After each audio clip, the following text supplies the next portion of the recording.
2025 সালের মাধ্যমিক school certificate SSC পরীক্ষার সময়সূচি প্রকাশ করা হয়েছে। আগামী বছরের 10 এপ্রিল বাংলা প্রথম পত্র পরীক্ষার মধ্য দিয়ে এই পরীক্ষা শুরু হবে। বৃহস্পতিবার 12 ডিসেম্বর আন্তঃশিক্ষা বোর্ড পরীক্ষা নিয়ন্ত্রক কমিটি এই সূচি প্রকাশ করেছে। আগামী বছরের 10 এপ্রিল থেকে শুরু হয়ে 8 মে পর্যন্ত এসএসসির তৃতীয় পরীক্ষা অনুষ্ঠিত হবে। প্রতিটি তৃতীয় পরীক্ষায় সকাল 10টা থেকে শুরু হয়ে দুপুর 1টা পর্যন্ত চলবে। এরপর 10 মে থেকে 18 মে পর্যন্ত ব্যবহারিক পরীক্ষা অনুষ্ঠিত হবে। পরীক্ষার্থীরা কেন্দ্রে সাধারণ সায়েন্টিফিক ক্যালকুলেটর ব্যবহার করতে পারবেন।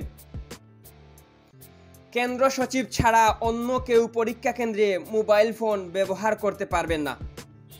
এর আগে গত বুধবার ঢাকা শিক্ষা বোর্ডের অধীনে 2025 সালের এসএসসি পরীক্ষা কেন্দ্রের তালিকা প্রকাশ করা হয়।